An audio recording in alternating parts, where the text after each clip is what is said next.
Bonjour à tous, soyez les bienvenus dans le Clubhouse de Girondins TV. J-5 avant ce choc de la dernière journée de championnat. Match entre Saint-Etienne et Bordeaux. Match importantissime. La pression et la tension montent puisque vous le savez, depuis dimanche dernier, les Girondins de Bordeaux ont la possibilité de se qualifier pour la Coupe d'Europe.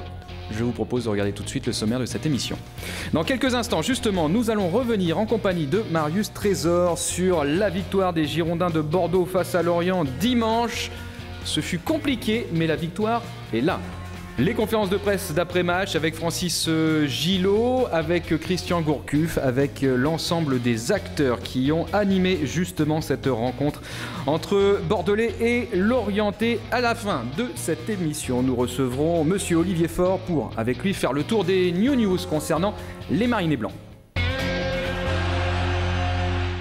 Eh bien voilà, c'est parti. Bonjour Marius. Bonjour Emmanuel, amis abonnés, bonjour. Et comme tous les mardis, on vous retrouve pour que vous nous apportiez votre éclairage sur ce qui s'est passé lors de la dernière journée de Ligue 1. Je disais dans le sommaire, victoire des Girondins, mais ce fut compliqué.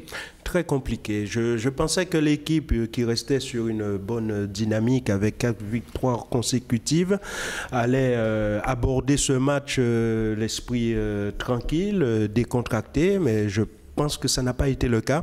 L'équipe a paru très contractée, un peu inhibée.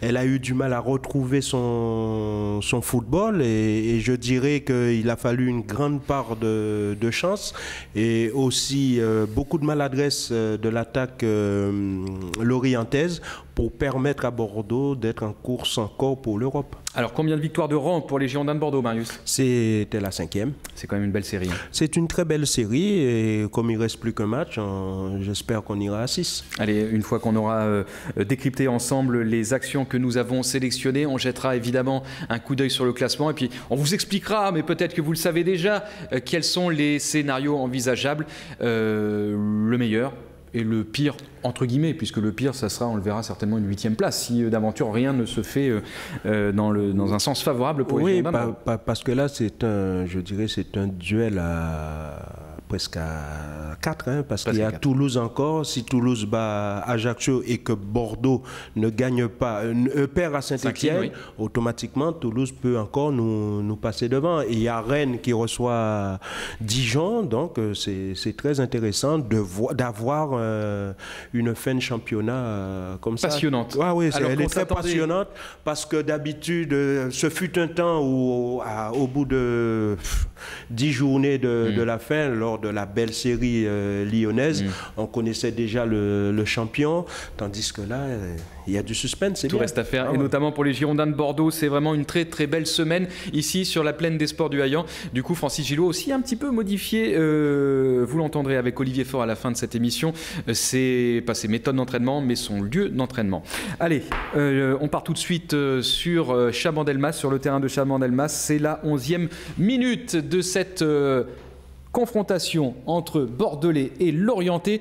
Et c'est Lorient qui commence par Campbell à inquiéter les cages bordelaises. Ah oui, parce que là on voit l'alignement de la défense bordelaise est très approximatif et Campbell, heureusement, hein, comme j'ai dit dans le sommaire, que les attaquants lorientais ont été vraiment maladroits, sinon ça aurait pu faire très mal à Bordeaux. C'est vrai que cette année on a connu 2 défaites à domicile.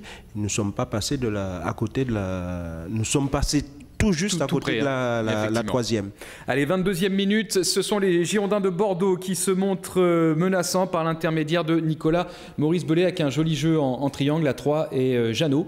Est-ce qu'elle était cadrée cette frappe, Marius? Oui, il me semble, hein, quand il y a eu une vue derrière, on sent, on voit, oui, je pense que le tir était cadré. Et on va être très honnête avec vous, c'est la seule action pour les Girondins de Bordeaux la seule occasion qu'on a pu trouver lors de la première mi-temps. Ouais, de ces 47 premières minutes. 27e, c'est donc Lorient, une fois encore, qui va partir à l'assaut des cages de Cédric Carasso avec côté gauche Marek, le défenseur latéral. Qui va éliminer assez facilement Mariano qui nous a fait une passe de toréador. Exactement.